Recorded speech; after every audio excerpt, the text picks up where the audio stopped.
తెలంగాణ రైతు సంఘం జిల్లా కార్యదర్శి. ఈరోజు చేపూరు విలేజ్కి సంబంధించి రైతులంతా కూడా ఈరోజు మొత్తం కూడా గత వారం రోజుల నుంచి వడ్లన్నీ తీసుకొచ్చి ఈరోజు కుప్పలు పోయటం జరిగింది.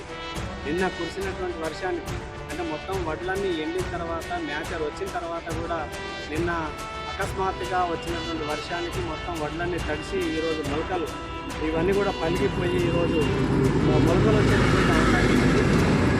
నేను తెలంగాణ రైతు సంఘంగా ప్రభుత్వానికి వడ్లు వచ్చిన వెంటనే కాటాలు పెంచి తక్షణమే వెంటనే రైతు నుంచి తరలించాలని చెప్పినాం. అయినా ప్రభుత్వం ఇప్పటికీ ఈరోజు సొసైటీలు ఇంకా కాటా ప్రారంభించినటువంటి పరిస్థితి లేదు. రైతులు ఒకవైపు ఆరుగాలం కష్టపడి పంట పండించి ఈరోజు చేతికొచ్చిన తర్వాత కూడా ఈరోజు పడేటటువంటి పరిస్థితి వస్తూ ఉంది. ఈ వచ్చినటువంటి వడ్లను కూడా కాపాడుకోలేనటువంటి పరిస్థితి, వర్షానికి మొత్తం వడ్లని నీరు గార్చేటటువంటి పరిస్థితి ఈరోజు రైతులు అనేక ఇబ్బందులు పడుతున్నటువంటి పరిస్థితి ఉంది.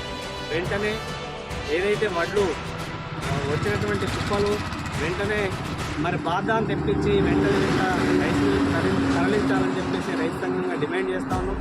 రేపు ఇక్కడ ఉన్నటువంటి సబ్ కలెక్టర్ను కూడా కలిసి అట్లాగే మక్కలు కూడా ఈరోజు మొత్తం కలరు మారుతున్నటువంటి పరిస్థితి ఉంది. గత్యంతరం లేనటువంటి పరిస్థితుల్లో ఈరోజు రైతులు ఏదైతే ప్రభుత్వం ప్రకటించినటువంటి మద్దతు ధర కంటే కూడా మరి తక్కువ ధరకి ఈరోజు అమ్మడానికి సిద్ధపడుతున్నటువంటి పరిస్థితి ఉంది.